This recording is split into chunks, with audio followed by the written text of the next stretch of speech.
this is coming up. I'm a retired superintendent of schools. I have been a superintendent of schools for 23 years. I've worked in urban as well as suburban districts. What I'm going to be talking about today is really the turning around of an urban district. So that'll be my focus of my presentation. And I'm going to dedicate this to a staff member who actually passed away yesterday and who I was kind of subdued about. So I'm going to dedicate this to Derrick Nelson, one of my best hires, and who is donating his bone marrow and ended up dying of cardiac arrest. So I'm going to dedicate and do my best on his behalf because he truly would have been one of the finest educational leaders in America.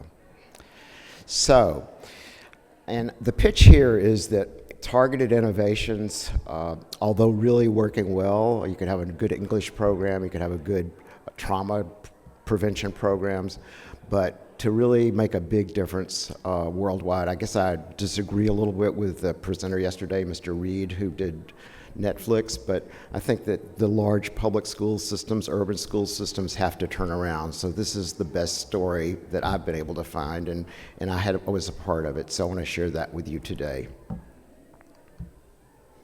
If I can make this work. I don't think it's going. Yeah, okay.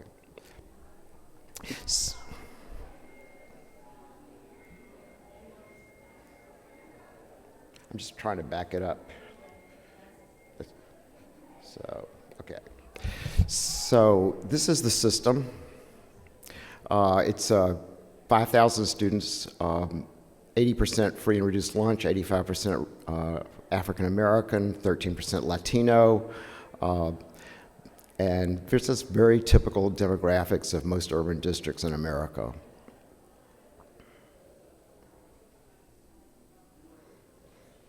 I think this battery's kind of dead.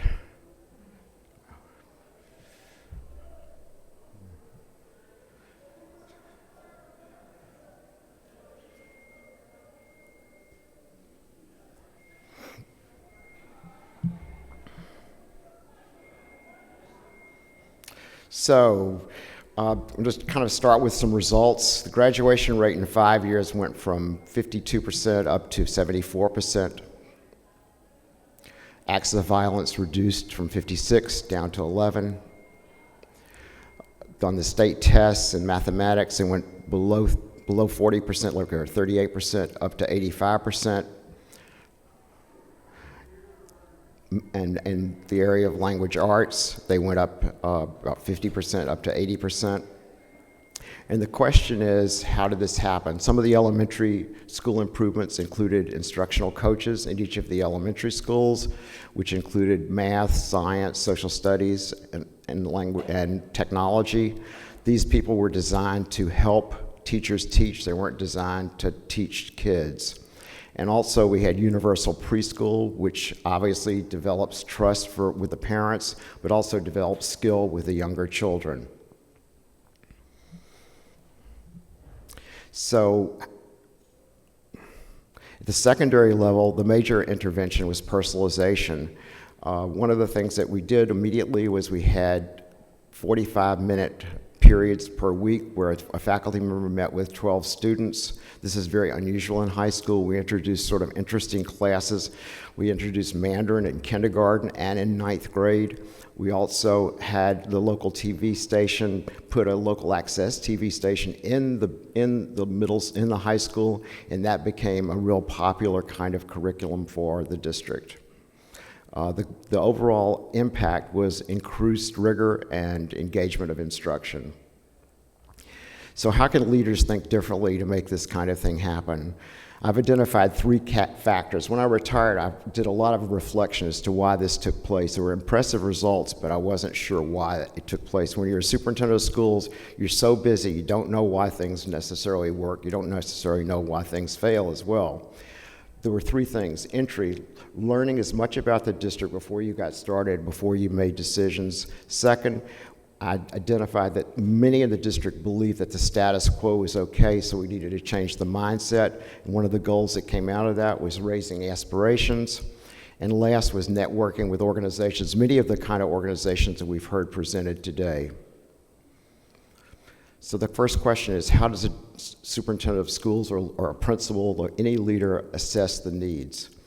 There's a formal process by Barry Gents called the entry planning process. And one of two of the major things that I did was I had lunch with 5 different seniors each week. And those seniors told me more about the district than any adults have ever told me about a school district. One of the things that I asked 5 questions: how long have you been in the district? What elementary school did you go to? What are you proud about? And when did you take your SATs? Half of the students had not taken SATs at the beginning of their senior year. So we had a disadvantaged population not getting what just a general, regular, privileged population gets. In terms of trauma, in response to the question about pride, one of the young ladies said to me, "What I'm proud about is I've missed the big 4. I've avoided the big 4." And at the end of the session, I said, "What were the big 4? Pregnancy, drugs, jail, and death."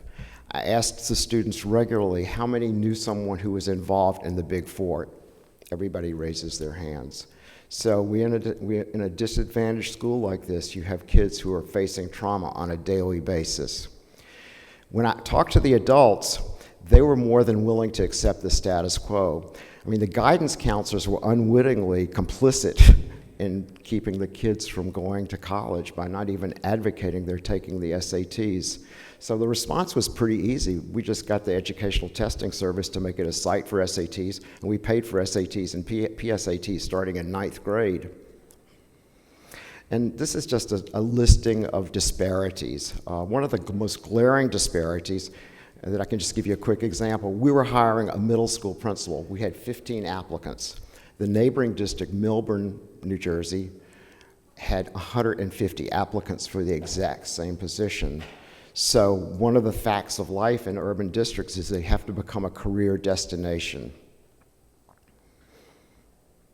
So the challenges in a district serving low-income students are changing the underlying mindset. What I found was that because I had been in a high-achieving districts, most of the folks in that district had been in that district for their entire career.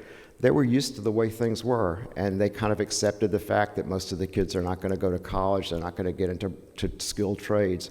They're going to have a graduation rate of about 50%, and things will work out. So one of the challenges was to help people have a different mindset where they would believe that these kids would go to college, be doctors, be lawyers, be teachers, be expert welders, or whatever the case might be. So out of that came the goal of raising aspirations. So the difference between aspirations and expectations is a bar that you've got to jump over.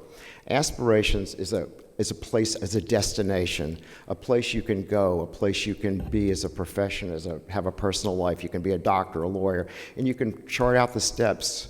So that was a major change, and it wasn't just the aspirations of the students, it was the aspirations of the teachers, the guidance counselors, the HR department. And this is like a little aspirational toolbox that kind of a concept. But one of the things that we did, a lot of the things that were aspirational didn't cost a dime. Every month we had a gallery opening in the district office where each school was represented on a rotating basis throughout the year.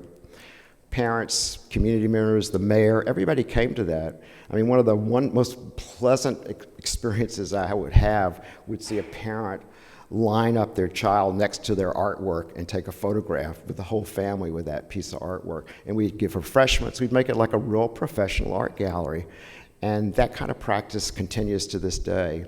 Simple things can change the aspiration level. The third aspect, we've got entry, we've got having a goal to raise aspirations, and the third is to develop relationships with like-minded organizations. New Jersey Seeds, I'll just give you one example. New Jersey Seeds took our 15 highest performing 9th graders, and every Saturday they took them to Seton Hall. 3 weeks in the summer, they took them to a college campus.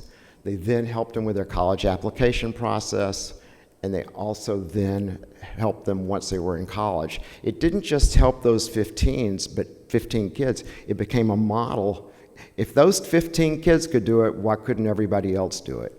So that became a really kind of a springboard. Hamilton Scholars does a similar kind of thing, but there's a lot of organizations that I've heard presented today and over the last couple of days that would fit into this category.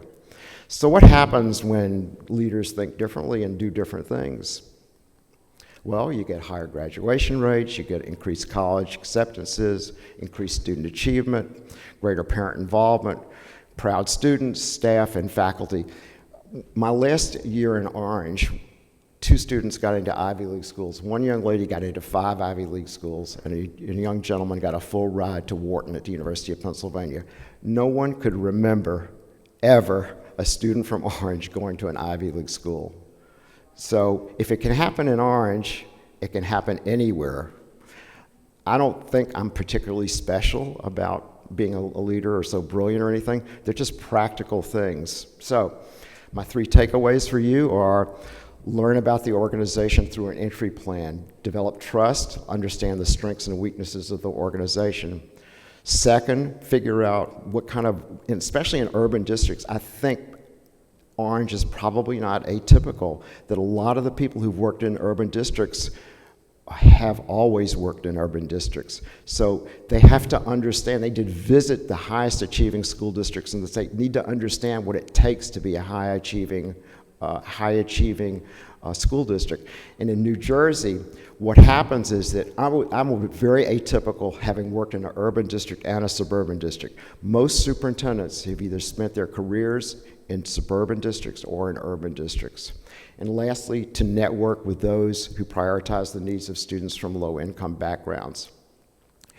And based on the sort of this arc of change that Michael Moe talked about, where you have 7 million people who are unemployed and 6 million jobs that are unfilled, if we turn around urban schools, that we could actually fix this, so that instead of 9% of children from low-income families becoming college graduates and 77% of high-income families becoming college graduates, that we could, what I'm imagining is that we could end this disparity and correct the imbalance between jobs that are available versus jobs that are people that are unemployed. So thank you very much.